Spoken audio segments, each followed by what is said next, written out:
The Dean Blundell Show podcast is brought to you by our friends at True Local, truelocal.ca. Now more than ever, you need food delivered. They deliver every meat imaginable to Canadians across this country. So go to truelocal.ca, trulocal.ca, and order now. Chicken, beef, fish, pork, whatever. They've got bacon. And they're almost right on time. And in this time that we live in, you need to make sure you can feed your family. So call truelocal.ca by getting online, trulocal, truelocal.ca, connecting you to the source of meat, delivering it to your house.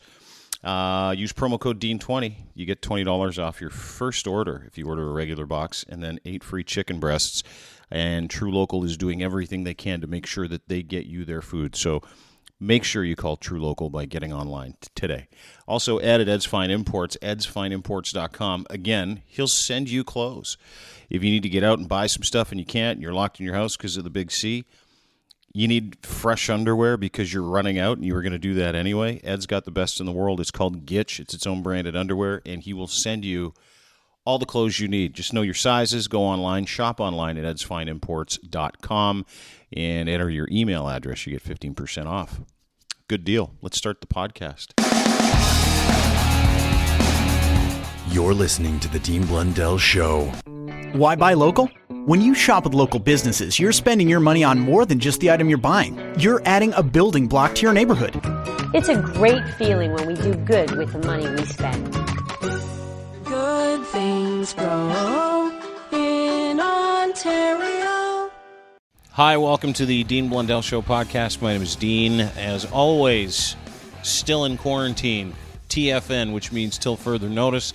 Everybody is, so it doesn't feel so bad. We don't have to feel so lonely because everybody's like not moving, just in their house. They just don't want to come see you. So it's real nice to have a couple of phone calls a week and a couple of podcasts a week joining us again for the hashtag Support Local podcast.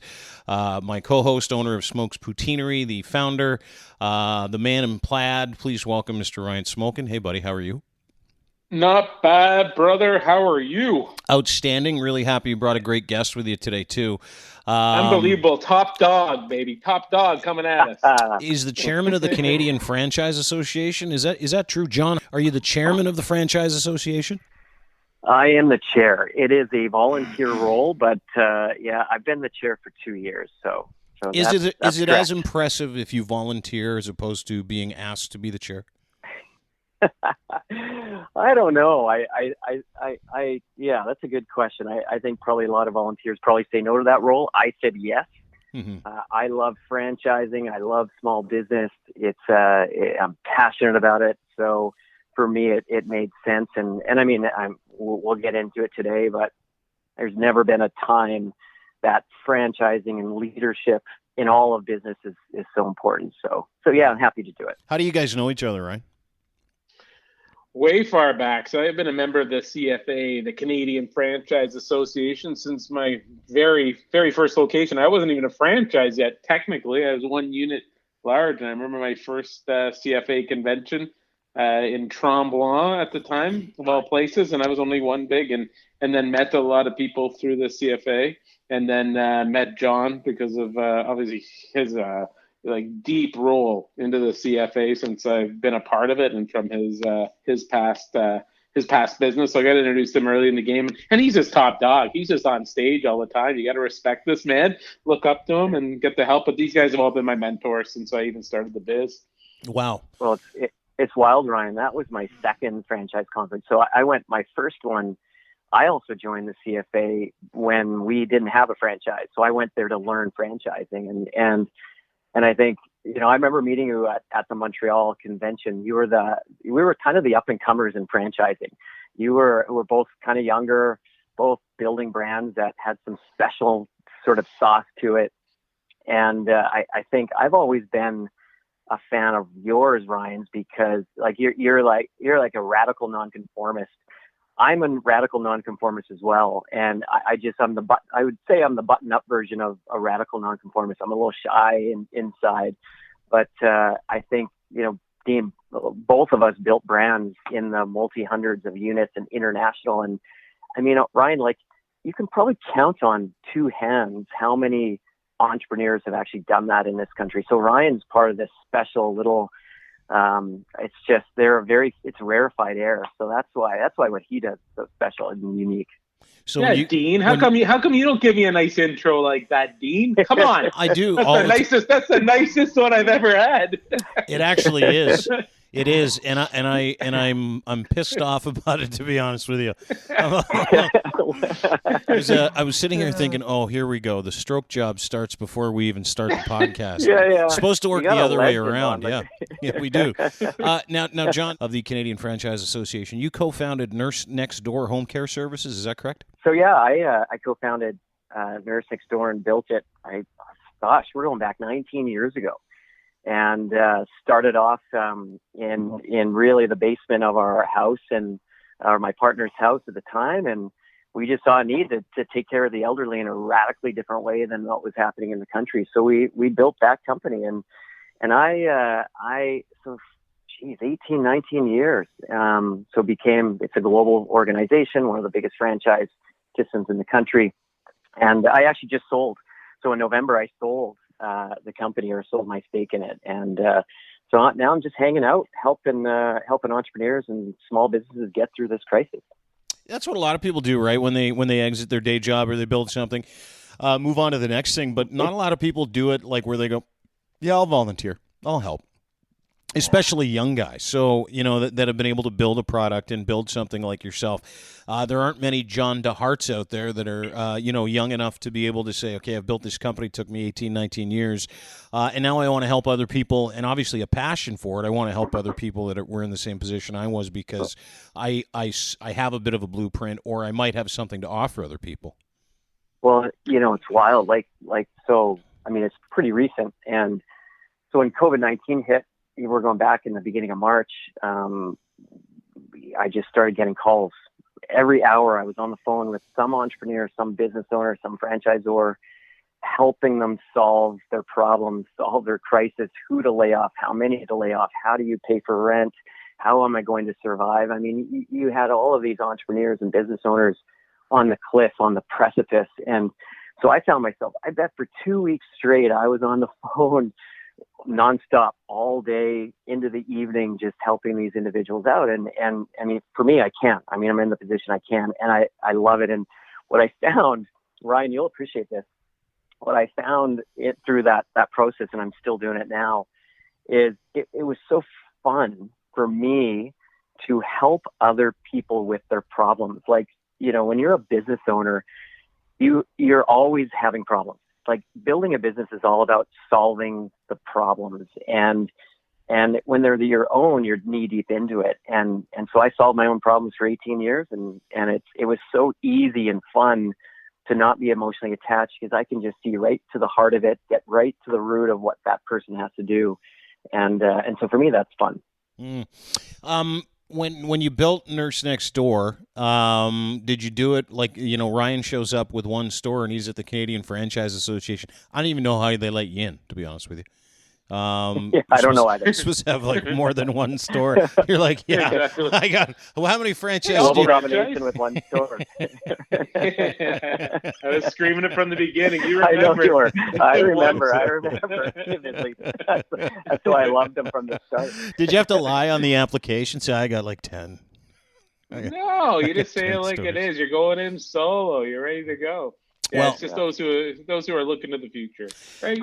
Global domination. That's right. But about what John was saying, like that answers your previous question about what's more valuable, being in the chair if you're volunteering. I think it's definitely the volunteering aspect of it, as that chair, and now giving all that time and being that mentor to all those others out there. Because I can't imagine how many people have been calling in and have been reaching out to the CFA. And that's why I was loving getting you on board, John, because I mean, like God, we've talked and I've known in the past, but it's like 80,000, small businesses like representing, and like what were you telling me yesterday is like 1.9 million people involved in franchising across Canada. Like, imagine if all those people were calling you. Thank God you're holding it back to just a couple.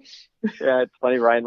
My new metric. I mean, being a business person, we love our metrics. So my own personal metric through this COVID crisis has been how many people can I help this week, and that's it. That's what I'm measuring, and that's what I'm doing, and we'll see how long that lasts. But for now, it's my role and what I can do. And I mean, like the small business owner is getting crushed right now. And, you know, I obviously I have a deep admiration for the healthcare workers. I'm from healthcare.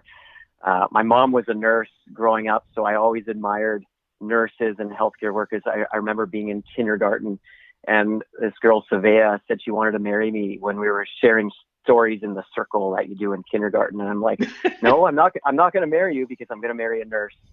And I never did, but I started a nursing company.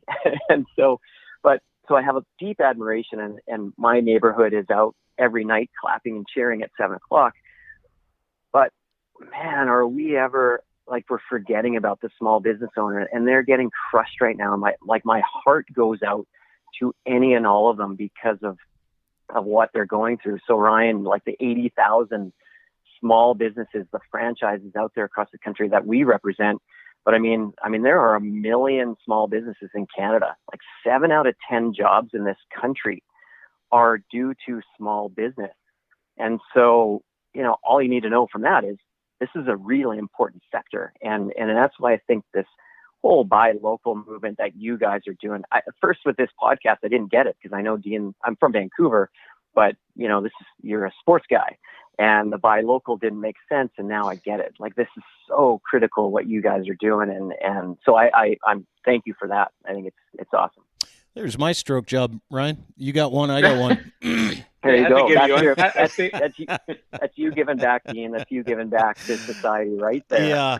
Well, you know what? It amazed me because I've been taken aback by a couple of things, and we've since started doing, you know, really good altruistic business with a bunch of people, including, you know, Ryan and the guys at Nobis, you know, and I know it's not a small business, but Nobis Outerwear, which is, and I was telling Ryan in the last podcast, where they took an initiative and took it upon themselves to donate 100% of their online proceeds, 100% of their online profit, everything, to relief workers. So that was a 3-week initiative. I think there's about a week left. Things like that have blown my mind. Ryan did the same thing when he started getting on Twitter and getting on LinkedIn and recording himself, going to hashtag support local. Everybody, and not just himself. He wasn't just banging away at all the great poutine he has to offer and how you can get it from Skip the Dishes or Uber, and they're still open, and you can come in and buy. None of that stuff. It was, you know, today was Pizza Nova. The other day it was Baskin Robbins, where he ended up leaving with ice for some reason. And then, you know, the Samosa Hut or McDonald's or Starbucks or Tim Hortons. Because what I didn't realize, and I think what a lot of people don't realize when it comes to where we're at, not just with the economy, but this is about, and Ryan made it painfully clear, you know, you talk about 80,000 small businesses or 1 million small businesses. How many of those people have families that they feed from that one job? Yeah. So how many people are truly affected? It's in the millions. It's in the millions and millions of people because to no fault of their own, because of this thing that we're going through. And so you kind of have to look at it from two different perspectives. Ryan and I talked about it a little bit this morning, but you know, the ability to change and what that looks like, and whether to feel positive about that change and embracing that change, or whether to throw your hands in the air, you know, put the keys on the countertop and say, see you later. It's not worth it. Is this a unique opportunity for people, or is it the downer that everybody's talking about? Well, I think it's both. And I think, you know, we're just going through the thick of it right now. Like let's look at, let's look at the it's only been 5 weeks, in Canada. Right? It's only been 5 weeks. Yeah, and it's only been 5 weeks. We don't know what's coming. We don't know what's happening. If you look at the average small business owner, here's a person, they've put their life savings into starting a business, usually taken on a lot of debt to do it. They work on average far more than 40 hours a week. I think the average is 50, so they're really hard workers. That's all they do is work in their small business. They make less than the average Canadian. And this is what a lot of people don't realize. They make less than the average Canadian makes, even though they put debt, they put their life savings into this thing. So if you put this in perspective, your life savings are into the business. You've worked your ass off for years to make it work. You make less than the average Canadian in a job makes. And now your business is closed. You have no revenue, or your revenue is 10% of what it was. You're paying rent. Hopefully you've had some deferred, but you're paying, a lot of people are still paying rent. You're paying employees. Thank goodness for the government stepping in. So now at least you're only paying 25% of their wages now. Oh, and you have a mortgage to pay on your house, and you have kids to feed, all of that stuff that you just said, Dean, just like everyone else. So that's the picture that's happening right now. And that's why these small businesses across the country, I don't know what's going to happen to them. Some, there will be silver linings. I'm seeing some who are highly entrepreneurial, changing their business models overnight, but most aren't going to. They're going to wake up when businesses reopen. Like, they're not sitting on hordes of cash. They might be able to get through a month or two, but now they're deeper in debt. So the reality, I think a lot of businesses are sunk. I think you're not going to see a lot reopen. And the ones that do reopen, my guess is, and this is just my feeling, is that some will reopen, of course. Many will go out of business in the 6 months after because they're going to be so piled in on debt. They're going to be building their businesses from scratch again. They are going to put their keys on the table and give up. And so that's why it's so key to just go out and buy stuff from your local businesses and go to the restaurants. I'm moving my house right now. And my wife ordered some furniture from the local business up the street, like 2 blocks away from my house. The owner got on the phone, and you could hear it in his voice, how grateful and happy he was that we ordered. I think we spent $400 at his place. It was unbelievable how happy that man was because we did it. So that's what we have to be doing across the country, is just going out and buying stuff from these local businesses. And Ryan and I are franchisors. We represent franchisees. And I think it's important to understand that franchisees are local businesses. Like that Tim Hortons owner, they're a local business owner. They're that local person in your community supporting that hockey team. Like, these guys are all local business owners. And I think that's so we have to realize that and support those franchises as well. So anyways, that's the reality of the situation that we're in right now. Mm-hmm. John Dehart is our guest. He's the chair of the Canadian Franchise Association, and we're doing the hashtag Support Local podcast. Ryan Smolkin, founder of Smokes Poutineery, joins us as well. Just give me some numbers if you can, because I know when we first started talking about this, Ryan was like, man, we're going to lose like $2 billion in the first week. We're going to lose 10% of restaurants in the first. But where are the numbers at now? Because it seems like everybody's COVID tracking, but I haven't heard much in the way of here's where we're at now, and in the next 6 to 8 months, here's where we'll be. I think that's the scary reality for people to face, because there is work to do, and you can mitigate those issues. But where are we at now with numbers, and how detrimental this has been to small business in Canada? Yeah, the numbers. There are limited numbers I'm seeing out there, but I've heard, maybe Ryan, you may know this better. I've heard 10% of restaurants have already shut their doors permanently. So I've heard that number is already. I have no doubt that number is going to increase. I'm hearing, from our counterpart in the United States, the IFA. So we're the CFA, the Canadian Franchise Association, the IFAs in the U.S. They're predicting 30 to 40% of their franchise brands going bankrupt. So that's a massive number. I heard that by the beginning of May, in the absence of additional government support, 70% of small businesses will default on their commercial rents. So, that's the stark reality. So I don't know what those numbers are, Dean. But it's going to be catastrophic from a small business perspective for sure. Yeah, already has been. Yeah, right? it's ridiculous. I even had some latest ones as well, like for the final 2 weeks just in March. Obviously, they're doing surveys, and 96% of the respondents reported lower than same store last year. But even with those, they're talking like 72% where it was the drop. Like, you're talking, it's not just, you're down in sales 10%, 20%, 30%. No, they were down 72% on average. Mm-hmm. And they're talking over 50% now that'll be packing it in, because they're saying 30% by the end of this month. But like John was saying, well, what happens 6 months from now? That's where it's really going to take the impact. That's where it's like the reality check starts to kick in at this point. We've had 5 weeks, only 5 weeks, like you just said. This has only been 5 weeks, and we've been scrambling like crazy, just trying to survive and making sure that we're just keeping the lights on. So now it's starting to settle a little bit for us. Now you're starting to think, oh my God, what about the next 5 months, 5 years? What's going to happen? Because it isn't. It's going to be debt after debt after major debt, and the volume and demand is going to be way down. Come back to that time whenever it surfaces, like whether it's 2, 3, 6 months from now, sales are going to be way down too. And I totally agree. You're going to have another huge fallout, and it's going to be tough to get there. And this isn't just me whining and complaining either. It's like you said before, we've talked about before. It's like just change. You just have to be ready for the change. And you have to just have that plan in place. And I think now we're at that stage as business owners that we can take a look out there, and like we have the CFA as franchisors to look to for some guidance.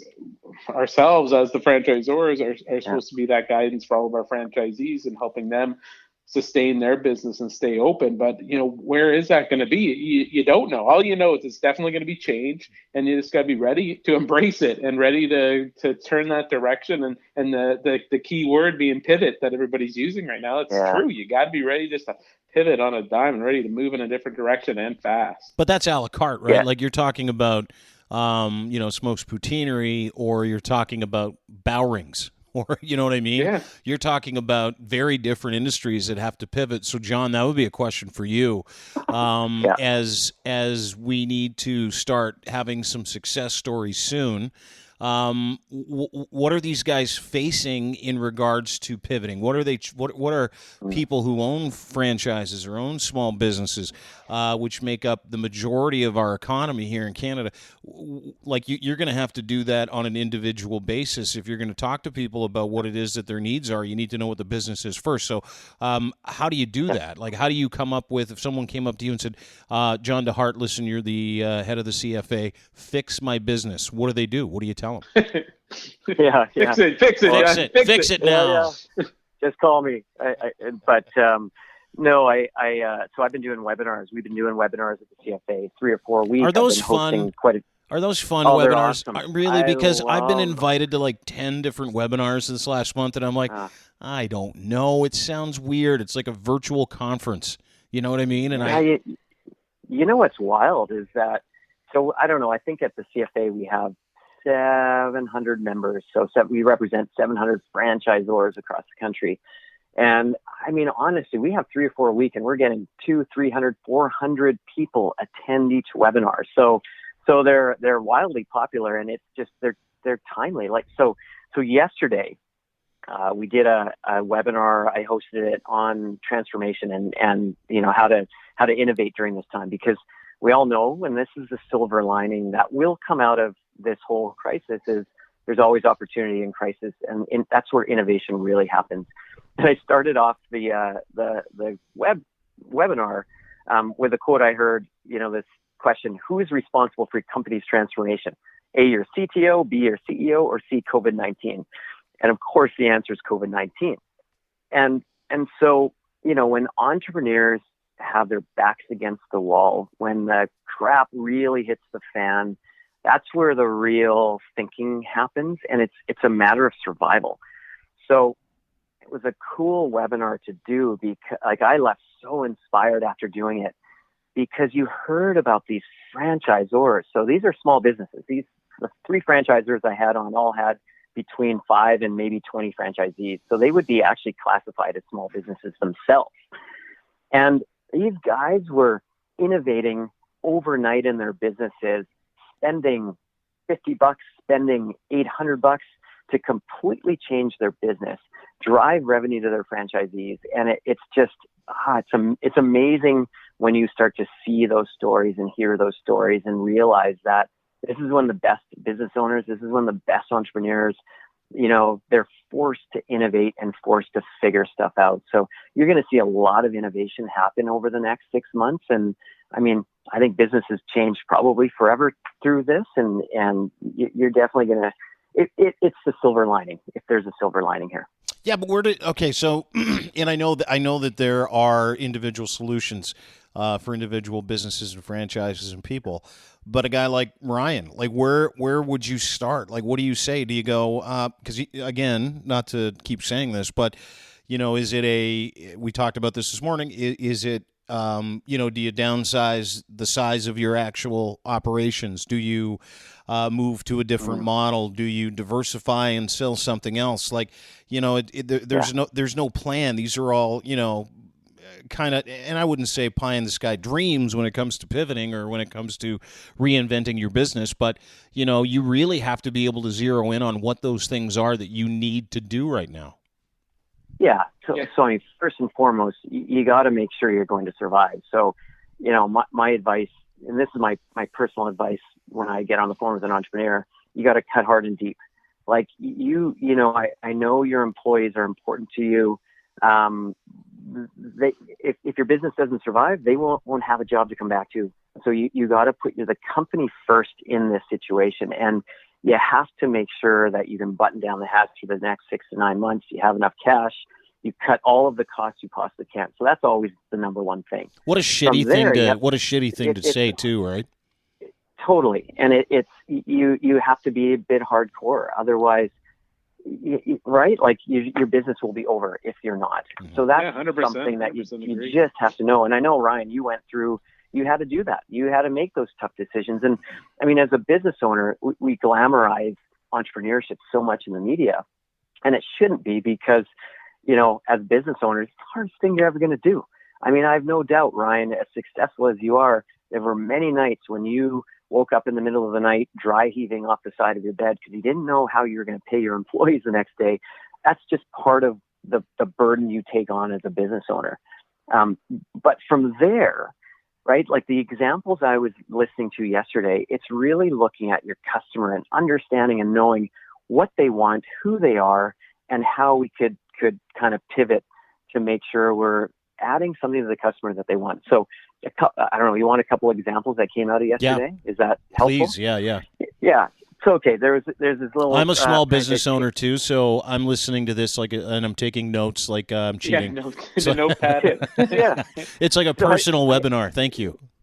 I had these three franchisors on the line. Again, all small business owners. So Third Degree Fitness out of the Maritimes, I think they have 6 franchises.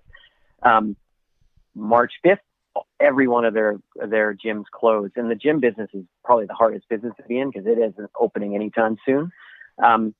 Overnight, the guy, Steve, the owner, bought a light for his iPhone and then started doing 8 virtual classes a day the next day on Facebook. So he spent $50 and he's actually adding customers to his business. They're paying $100 a month to come watch him and his group do virtual classes live on Facebook. So he's actually figured out how to replace almost 100% of his revenue in one day. So that would be an example.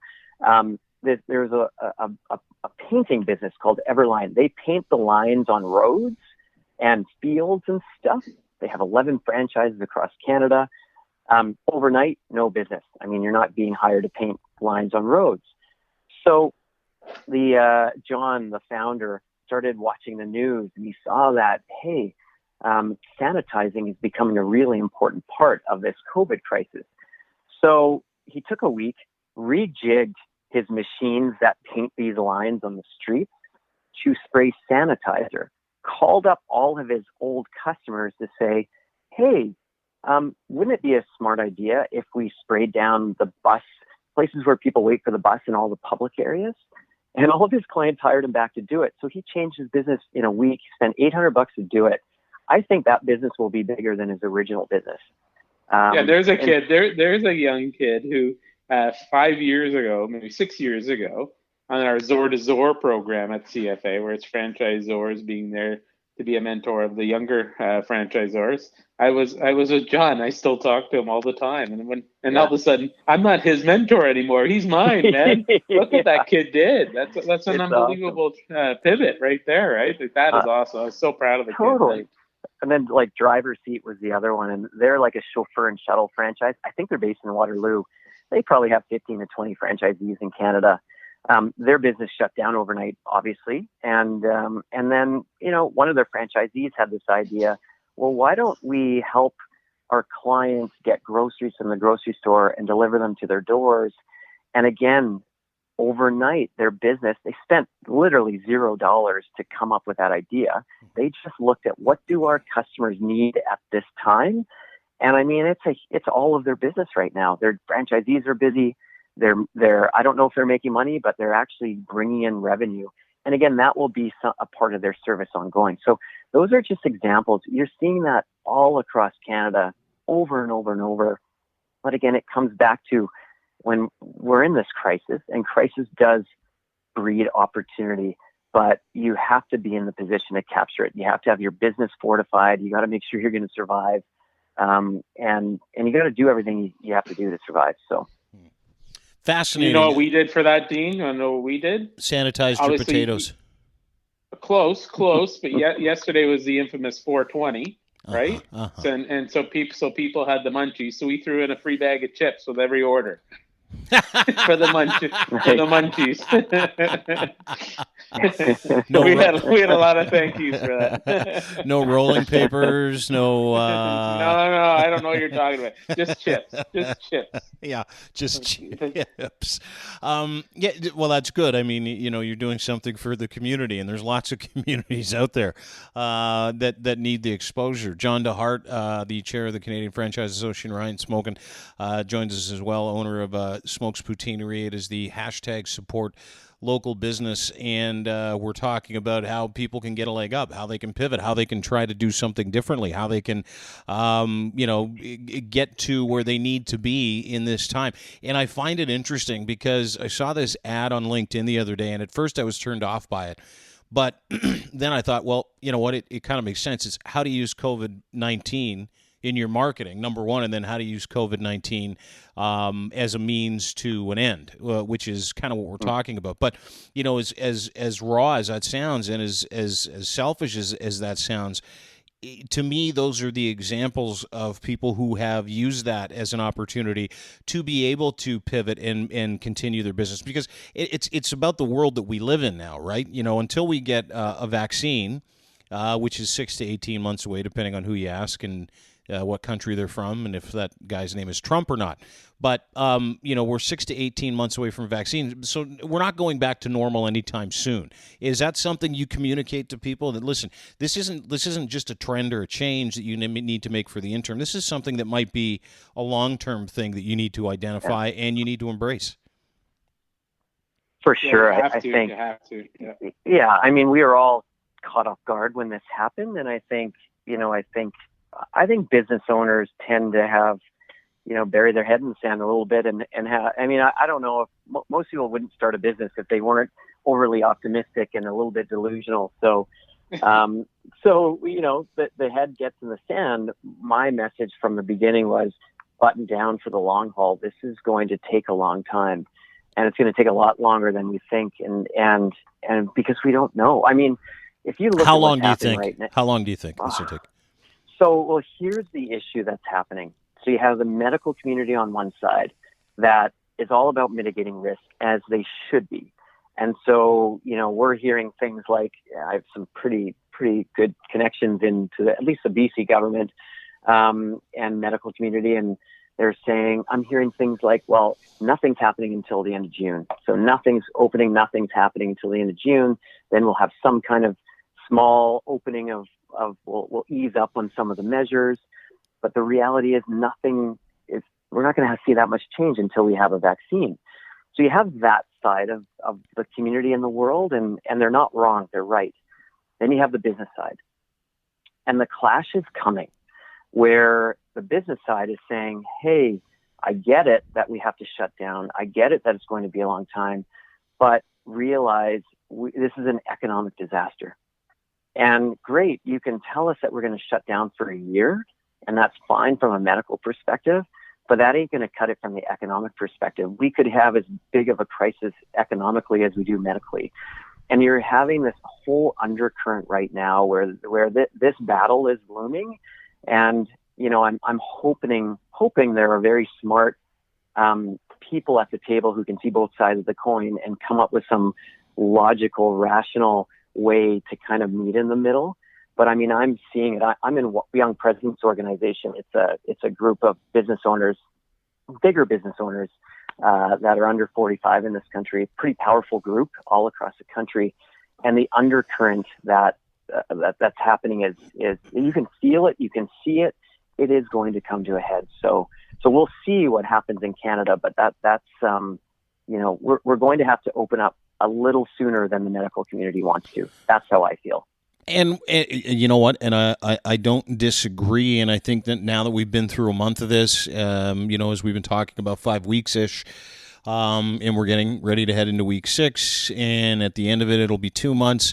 Right now, you're seeing it percolate in the United States with these rallies, which are funny, by the way. They make me laugh.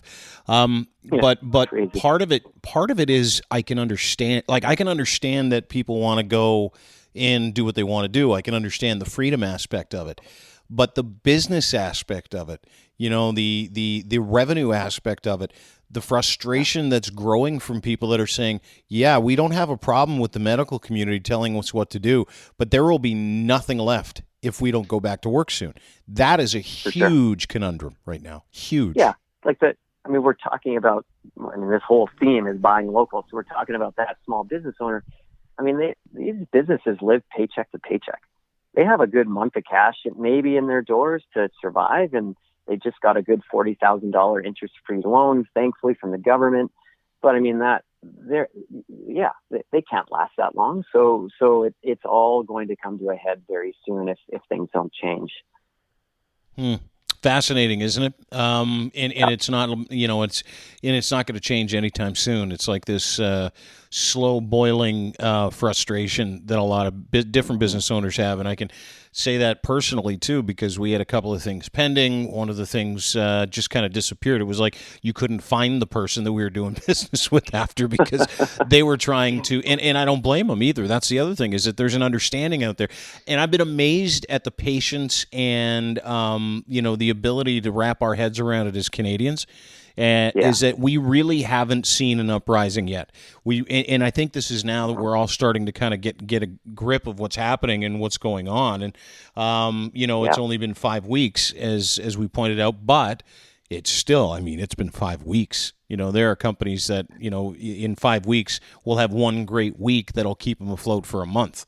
It is so difficult to navigate for any small business owner now, because no one can read the future. No one can read the future, and like John said, it's so true. It's literally like it is month to month, week to week, whether you're going to be able to afford to pay it all. And you are staying up late at nights, and this isn't just me talking. This is every business owner, big and small, and independent and franchise. Like, no matter what it is, you're all looking at that same scary future, looking ahead of the unknown and that change. And if you're not ready to take the lead and or follow in a direction, you're going to be left behind, because it's tough out there, man. It is, and here's what I see happening, and I try and advocate, certainly from the CFA perspective. I see a lot of small business owners, and business owners, I shouldn't just say small, waiting to see and hope that the government will bail them out. And I think the government personally has done a really good job at what they've done so far. I think they need to do more. I'd like to see a number of things. But the message we have to be sending, and I'm certainly sending to franchisors who have franchisees, is you can't wait for the government. It's not a strategy. You have to figure this out. You have to understand that this is on you. You need to do what you have to do. You have to make the cuts in your business. You have to figure out the pivot to get those revenues going. You have to figure out a way to survive this. Don't wait for the government. Hopefully they'll help out more, but don't wait for it. So I think that has to be a message. Are you saying, for sure, if I'm to understand you correctly, John, you've been educated at Cornell University, correct? Yeah. Where do you have your degrees from? Like, give me a look, because I have a question that I'm leading up to. Yeah, I just have an undergrad degree from Cornell. Yeah. So undergrad degree for just have an undergrad. I just have an undergrad degree from Harvard too. It's no big deal. Yeah. But the reason, so what you're saying is, from working with small business, building a multi-million-dollar company from scratch, and being the head of the Canadian Franchise Association, hope is not a tactic. Is that what I'm to understand? Yeah, it's beautifully said. Hope is not a strategy, and I do see a lot of small business owners hanging on to hope, and that the government will save them and bail them out. And I mean, it's just it's not a strategy. It's not going to happen. The government should do a couple more things, and I think they will. They've stepped up to the plate so far, but it's not a tactic or strategy to save your business. Yeah, you could sit at home. You could sit at home and whine and complain about it, and how you want more from it. But what good's that going to do anybody? Right? If you're a small business owner, you have that drive, you have that passion, that ambition to own your own gig and to get your own biz going. Then get out there and make it go. Build it again. Look at the alternatives. Look at what other options there are out there. How we have to change and adapt. I totally agree. I mean, I love the government too for what they've been providing, and there's some great programs. And hopefully, with the rent relief, the latest buzz, which is essential for all of us in this biz, it's coming. But if you sit and wait for it to come, and then it's like, okay, well, that wasn't as much as I thought it was going to be, or that's not going to get me through. You just wasted. Like anybody up to this point, has already wasted 5 weeks. Right, of planning, of adapting, of changing, and that doesn't sound like a lot, right? 5 weeks, that's not so bad. I'm only 5 weeks behind. This has been the longest 5 weeks, I think, in the history of business. Oh my God. Can you believe it's only 5 weeks? So, don't sit back and wait for the government or wait for others to come and bail you out, man. You just got to go get it. And that's what I try to drive to my franchisees, and I've got some great ones out there working their asses off, man. They are working their tails off, and then lots of people who are out there doing their own businesses doing the same, independent or franchise. It does not matter. They're working their asses off, and those are the ones that'll survive and at least have a chance to survive. There's still the door open to change the business and pivot, like you were saying, but at least they have a chance, right? Yeah. You got to have a chance, and I mean, it's bleak out there, so it's hard. You just said it. These business owners, they're working around the clock right now. The stress in their lives. Because again, they have mortgages to pay and all of that stuff, and they have their business expenses to pay. It's crazy. So I don't know. We need to be able to inspire that little bit of hope, because you have to, I don't know, there's got to be a little light, right? And it's got to get you through this crisis so you can live another day. And that's what I'm loving at the Support Local. Dean. I just got please. one yesterday that I posted at Harvey's. It was one of my most fun ones, just going through the drive-thru at Harvey's, and we posted it. Great response to it, and the thank yous and high fives come from Harvey's. Harvey's just a little bit bigger than I am, right? And you think of that again as some big chain, but it's Canadian, and you got a bunch of individuals and independents that are running these things. And the dude who I went to the Harvey's, it was the owner of that franchise, that location, that tweeted me right back and was giving me the high fives and thank yous. And that's what starts to bring the tears to the eyes, right? That you are reaching in, and it is appreciated, and that's what we all got to do. Have you seen a time like this, John Dehart? God, nailed it. It's funny. It's funny you ask. We started Nurse Next Door the week of September 11th, 2001. So 3 days after the September 11th happened, we started Nurse Next Door. So I that was the closest I've come to this. But we ran that business through the 2008 recession, obviously 2001 this time. So I've had I'm not going to say luxury, but I've had the insight to have run and built a business through 3 recessions now. Actually, not this one, because I don't have the business anymore. And it just takes head down. It takes a lot of resilience. Mm-hmm. And I think that's what entrepreneurs and business owners have to have in spades, is resilience, because it's building a business is not for the faint of heart. It's tough. But if you have a resilience and you have a little bit of creativity, there's always opportunity. And I think that's the key. Yeah, it is, and getting out there and talking to people and listening, really listening to people that have been through this. You don't. I say this all the time to people that have addiction issues that I deal with, and in my statement is always the same. You don't go up Everest without a Sherpa. It's not this isn't a journey you take on your own. It's one you take with people who have been to the top of the mountain, unlike yourself, who runs up and down mountains for fun. But which is a true story, by the way. John Dehart runs up and down mountains for a good time. I couldn't think of anything less I'd rather do, but good for you.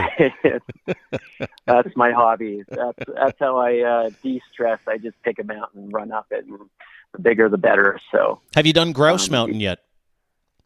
Yeah, I do that in my sleep. That's an easy mountain. So I pick a spot somewhere in the world, like the Andes Mountains or the Grand Canyon, and I just go run it. That's kind of my gig. Oh, you're for real. I get my 10 hours out on the trail to myself and get to go deep into my thinking, and it's just how I have fun. But you made me think of something. The very first webinar we did at the CFA, it was 3 days into the crisis, and I opened with the line, "Panic is contagious, but so is leadership." Mm-hmm. And so it's time to rise up as leaders. And I thought of that because we're really talking here about leadership, whether we're a franchisor like Ryan. I mean, there's a guy that realizes, his franchisees are in panic stage. So he has to lead, no matter how scared he is, he's got to lead through it. But even as as individual business owners, small businesses, I mean, we're at this point where we have to lead through this. We all have employees, and everybody's in a panic. So that's where leaders really come in, and I think it's just a key thing. So so the question is to each of us, how do we do that, right? How do we find it in ourselves in this really stressful time to actually rise up as leaders and kind of lead ourselves out of it? Mm-hmm.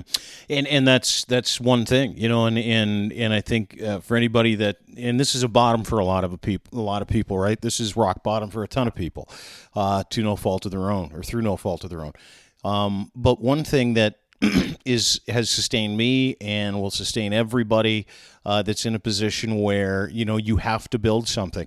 You have to start at ground level, and that one thing is that you can only control what you can control. So control it.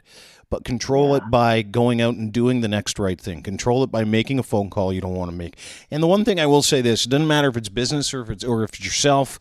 And this is something that you're dealing with, but there's never been an easier time to let your ego go. Never. Everybody's in the same boat. No one has to keep up with anybody. This doesn't just go for business. This goes for people saying, hey, you know what, I need a government handout, or hey, I've worked my ass off and I got screwed over by this thing, and in 2 short weeks it was all over. It's okay to admit that now. It's okay to say, yeah, there is failure there, but it's not my failure. And I think that the hard part for me is when you hear people say, no, I can't. You know what I mean? No, it's too hard, or I just don't have the ability to do it. It's all under your control. Your effort is 100% up to you, not anybody else. And so, and everybody goes through where you're like, I really don't feel like doing this next. This looks like it's going to be too hard. And what am I up against if I make this phone call? Yourself. That's the only thing that prevents you from doing that. And you know what? The amazing gift that happens when someone actually puts one foot in front of the other is that life gets better. Business gets better. Your knowledge becomes more encompassing. You become, a better version of yourself that's able to operate. And you know what? Over time, people build up a calluses, and that calluses prevents you from being detached or attached to, the end goal. The end goal for everybody in the situation today is just to do today. It's just to make the phone calls you have to make today. And those are the things that are in people's universe, whether it's business or whether it's life, that every single person has control of. And you know what? To me, that's the exciting stuff. Sure, this has been awful. I mean, I had this conversation with one of our partners the other day. He was explaining something to me about the loss of business and where he's at. And I said to him, well, what do we do? how can we help? How do we do this? How do we do it together? And he was shocked by it because he thought he had to do it on his own. And it's encouraging to hear your conversation. It's encouraging to hear your words and your positivity, even though you're using words like bleak and it's tough and wow. Even our conversations that I have with Ryan off air, they're the same ones that we have on the air because we're trying to give people the information so that they can feel good about going into the day and trying to make that difference for their business. Yeah, and it's like everything that's out there. Yeah, amen's right, because everybody that's out there just doing it and switching that and turning it around to the upside and accepting that change and ready to move forward, because there's lots of people who are doing it. They're doing all the own initiatives, right? Like, just started there last week, the Canada Takeout Day, hashtag Takeout Day. Like, that's awesome. I mean, go to CanadaTakeout.com. I mean, that's trying to push everybody in the Facebook concert that they put on behind that in no time, right? In record time. And Foodies Unite with Cisco, what they're putting together. Like, we're talking weeks that all these have come together, these programs, right? One Table, like, it's unbelievable, the people that are just attacking this head on and not afraid to go face to face. And it helps everybody in the end. Like you were saying, it's about leadership, and every single person out there who has their own biz is a leader, or they wouldn't have their own biz, right? So it's time to step it up and just be that leader to your staff, to your franchises, to whoever it is, whoever your audience and your fans are. So definitely leadership is key. Ready for change, push forward. Like, you have to, or you're going to sink, you're going to die. Yeah, one step at a time. I just keep telling anybody I talk to, what's your next step? What's your next step? Don't think too hard about what you're going to be doing 6 months from now. What's your next step? If you're going to get through a crisis, one step at a time. So it's it's 1,000 bullets of to-dos on my page here, but it's just one at a time. This one phone call, now I'll do the next phone call, now the next conference call, now I'll do this report. Yeah, exactly. It's just, it might be repetitive and it's over and over again and it's 24/7, 365, but just break it down exactly like that, for sure. One step, 1 point. Mm-hmm. 1 minute, 1 day. Guys, appreciate you both being here. John Dehart, he is the chair of the Canadian Franchise Association. Where can we find you, John? If someone's got a question for you, what's the easiest way to get a hold of you? You know what? Well, you can find me on LinkedIn, but you can email me, john@hartify, HARTIFY.com. Happy to answer any questions. I'll also say, if you search out the Canadian Franchise Association, we do 3 or 4 webinars a week. You don't have to be a member to join them. We've extended that invite to all business owners. So go to their website. We have a whole page dedicated to getting through COVID-19. Appreciate you doing this. And if you can't find John there, you can find him running up Mount Robson probably next week. Yeah, come join me. all 4,000 meters. Ryan, you're coming with me on my next run. You're right. I'll drive you there and watch you. I'll be cheering. That'll be the first time you ever see a dude sweat gravy. Yeah, that's right. Yeah, totally. Ryan Smokin, appreciate you as always. Where can we find you? At Poutineery on Twitter. And if you don't follow Ryan on LinkedIn, if you have a LinkedIn account, it's a must follow because of the work he's doing in and around his neighborhood. So where can we find you on LinkedIn? Just look up Smokes Poutineery and posting it all there, and then follow me on. I do my own on LinkedIn. Get in touch with me on LinkedIn too. I post them there all the time, but put it across all the platforms on Instagram, so IG, Facebook. Like, we're just blasting it on as many social platforms as we can, just to reach out and just encourage people to buy local. Hashtag support local. That's what we have to do. Thanks to our friend Ryan Smokin and Smokes Poutineery for making this happen. We appreciate it. Order in tonight. I'll be there this afternoon, probably at about 5:30. You probably won't be there, but I'm going to get to see some poutine. What I have to try is do you still have the mac and cheese, by the way? The mac and cheese is there, yes, and you have multiple toppings on top of that. So don't be afraid. Just worry. Load it up. Don't worry. Load it up, baby. I got the green light to come there tonight and grab some and bring it home because we have no kids this evening. It's going to be the best. And thanks to our friends at Nobis.com, premium outerwear. 100% of their online sales goes toward frontline healthcare workers, whether it's Red Cross COVID-19 Fund or the Canada COVID-19 Fund, 100% site-wide, 35 countries. Go to Novus.com, order a coat, order some scarves, get yourself some mittens, whatever it is you need to do for a great cause. Ed at Ed's Fine Imports, 10% of all site-wide sales go to Ronald McDonald House Charities, supporting during this time with COVID-19. Again, Ed's Fine Imports, clothing for men and boys, site-wide sale, 10% off for an extra 10% going to Ronald McDonald House Charities, yet another good cause. Guys, appreciate you doing this. Thanks so much for your time, and stay tuned. We'll be back on Thursday with another one, but appreciate your time, John. Thanks, Ryan. Rock on, buddy. Thanks, guys. Take care of yourselves. Be safe. We'll talk to you soon. Thanks, guys. Appreciate it. Thank you, brother. Really awesome. Thanks for your time. I'll talk to you soon. John, you gone? You have a great one. If he's already gone, Yeah. he bailed on us. He's outie. Have a great one. Okay, bye. Have a great one, bud. We'll talk soon.